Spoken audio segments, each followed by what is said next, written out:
Okay, here is the how it works for the Volvo L120 or just a standard front loader setup.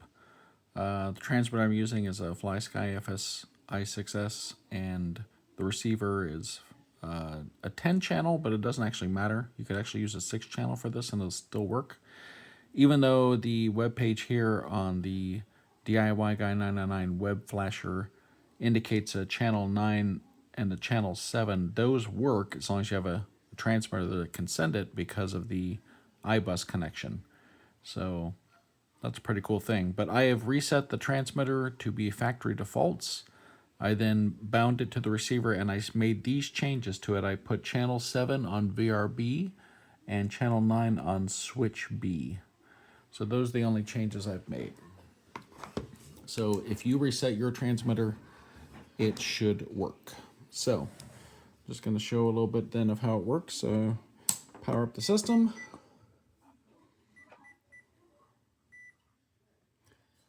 Okay, power up the transmitter. Okay. And just going to show a little bit of how this works, because channel 7 is a little weird. So we'll do channel 9 first. Let's switch B.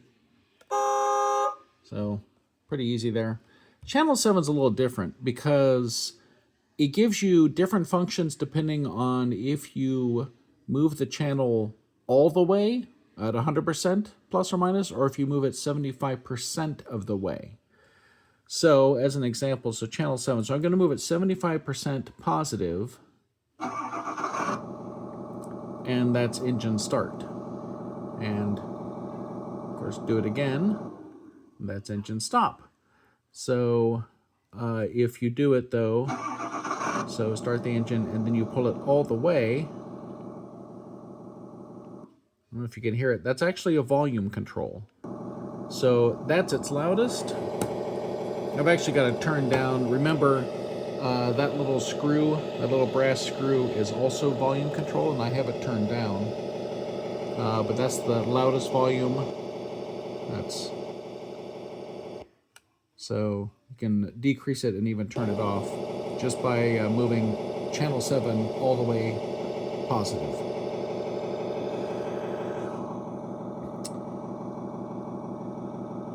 So just to demonstrate moving it negative, what that does, you see the lights there, those are the LED connections, and if I move channel 7 negative 3/4 of the way, or yeah, 75%, there you can see, it will turn on different lights. And hopefully I included with the soundboard a little printout that showed what the sequence is. So you just cycle through various lights. They're labeled they're headlights, side lights, roof lights, fog lights, but bottom line, they're just a bunch of different lights that for the loader you can plug in cab lights, front lights, roof lights, all those things, and then just going through here will cycle through them. If you move it channel 7 negative all the way, that's the headlight light, and so if you want to flash the headlights, then you would just move it all the way. But if you want to cycle through various settings, then that's what you would do. So another option, so some of those settings, this is the tail light LED, some of those settings turn on the tail light, I think pretty much the same time the headlights come on. But one of the other nice options, because if you recall, we plugged the ESC for the throttle into the soundboard itself, so the soundboard is controlling the throttle. That allows us to have virtual inertia. So what that is push forward, and notice when I let off, they keep going. So it will slow down eventually, but it'll keep going. Now if you want to stop it quicker, then you'll pull backwards and you'll use the brakes and you'll see the brake light come on.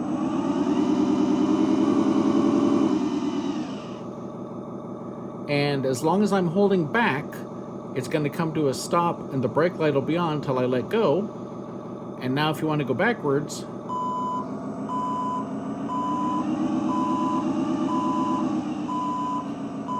so the reverse light comes on, the reverse beeping comes on,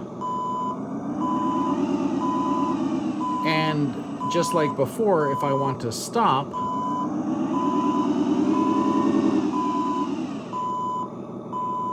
then I push forward and the brake light comes on, and then when I let go, it all comes off. So that's virtual inertia. It's kind of neat. It makes you have to use the brakes, as it were.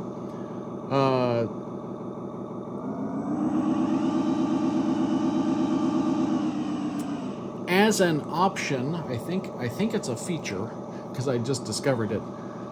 As it turns out, if you turn the volume down to the lowest setting or off, which you don't really want to turn it off, but if you turn down the lowest setting, you can kind of still hear it if you use the screw, the brass screw to turn it up. Brass screw right there. If you turn it up higher, it might still be loud, but this does turn virtual inertia off. So now you let go, and it's pretty much instantaneous. Reverse still works, but essentially you don't have any brake because the wheels stop before you would ever brake. So, but if you do channel 7 again, that's off, and then that's the loudest, then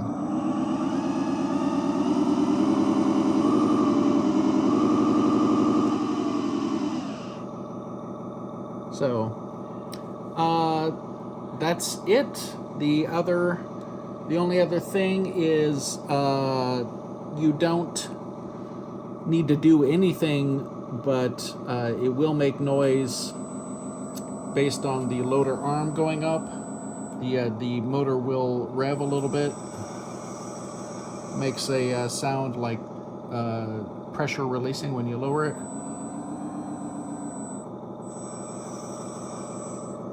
So